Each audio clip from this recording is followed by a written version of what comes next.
I think she's got it. You're next. Good job.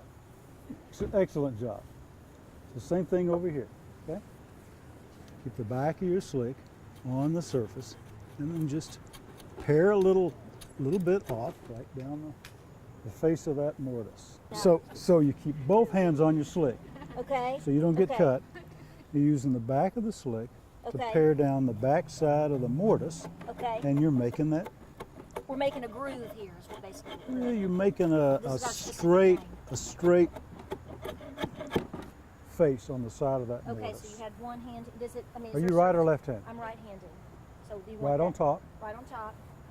Okay. left down here. Left down here. Get serious. Somebody found it. Bruce found it in the shop and brought it out of the window.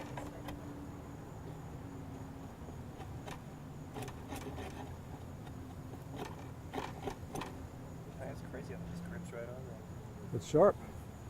All right, thank you. Thank you. Your next son. Any luck?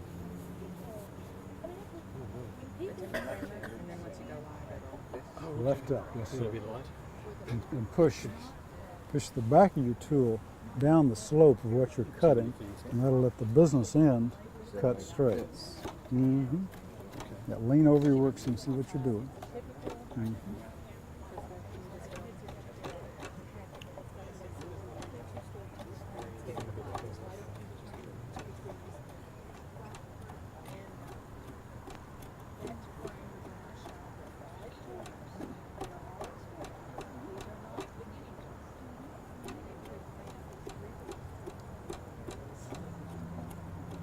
This is a piece of white oak timber, by the way. So when it dries, it's going to be hard as a rock. It's very dense, very hard wood.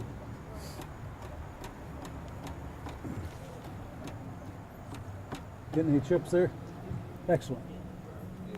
Excellent. Excellent. That's it. That's all there is to it. Who's next?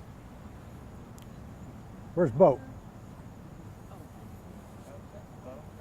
Step up, son. Face of that slick right down the surface of that timber. There you go. Very good.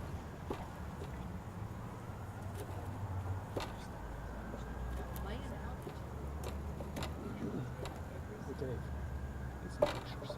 Can you take some pictures? That's all there is to it. Just excavating a mortise.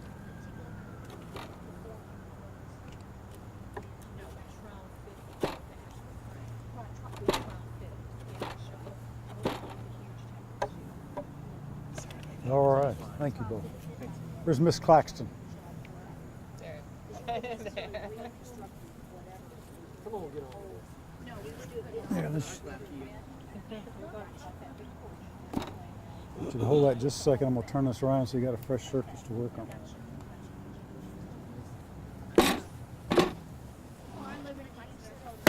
It's a sacrificial mortise, right?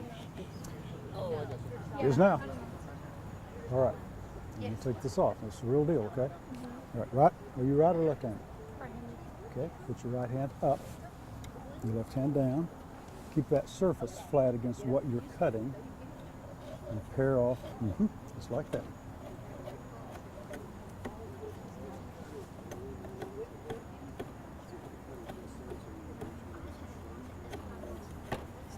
And so what you're doing is you're cleaning off the side of the mortise so that the tenon will easily fit in there. How long does it usually take for you guys to clean out? Clean out one mortise? Yeah. About 10 minutes. Mm-hmm.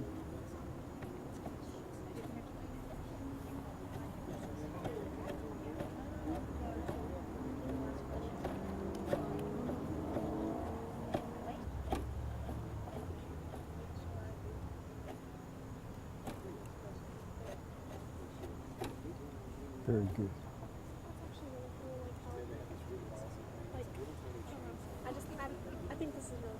I think this is really cool. It is really cool. It is really cool. Okay, Mom, your turn. Okay, put your right hand on the top, left hand on the bottom. When you keep this flat surface against the side of your mortise, helps guide you. And then your blade tips in to do the cutting. How do you make the top part smoother Well, up in here? the way I would do it is I would go at an angle. And that's like slicing a tomato. You know, I if you go take, this way? yeah, if you take your knife and you just set it on a tomato and you push down real hard, you know, you just mash your tomato, right? But if you take your slick and you pare like so, Oh, okay. then the tomato slices pretty easily. Cool. I go up that way again? Absolutely. Go this way? Sure. Lay your slick more to the flat part so you're not, the more angle you have, the more you're taking out of the pass. Just about like that.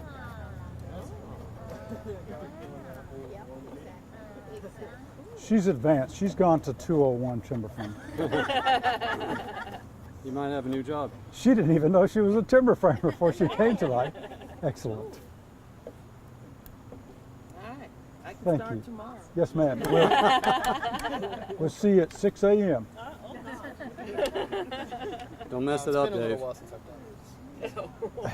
You know what? We all hate excuses. Let me get down range here just a little further. This man's done this. Look at that.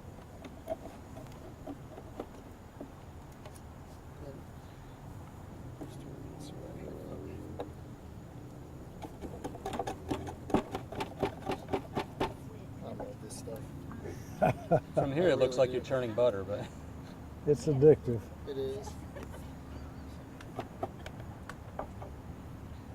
I'd leave that. I'll get that with a frame and chisel later.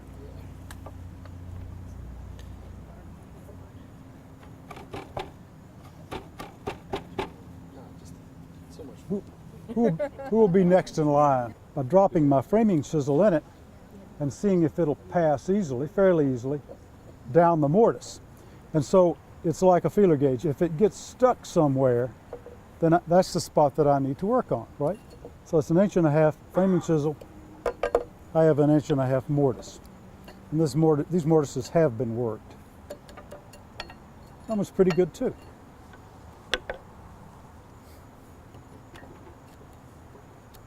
A little tight spot right there. This one's pretty good too. Remember I told you, when you're using a framing chisel, you're not looking up here. That's going to take care of itself. You're looking down here at the business end. So, I'm setting the back against the wood, and I'm peckety, peckety, peckety, peckety, peckety, whatever it is I want to take off. It's the same basic cut. I'm just going across the grain to take out a chip.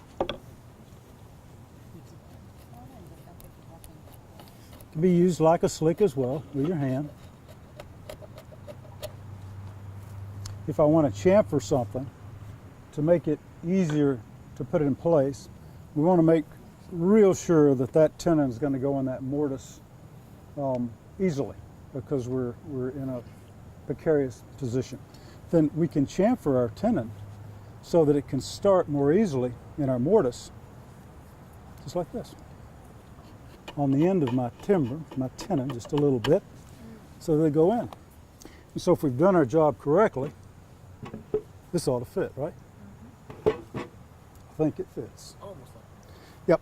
And so once it's all fitted up, then we'll use the peg hole that we've drilled in the side of the mortise. You see it runs all the way through here as a guide.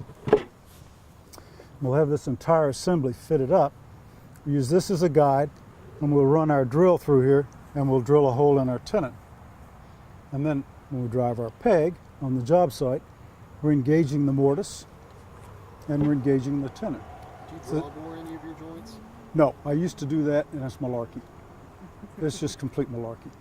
Draw boring, you're trying to drill a hole in your tenon that's offset a little bit so that as the peg's driven, it tightens up your joint.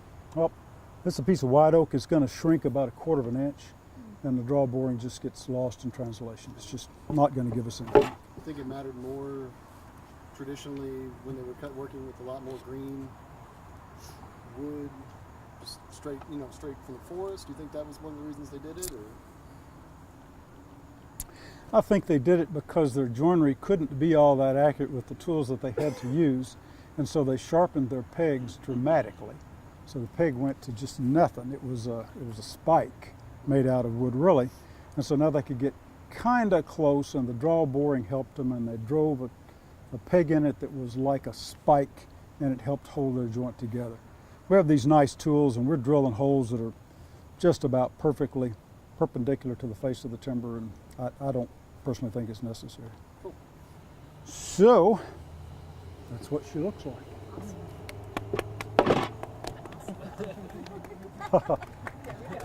Any questions, anyone?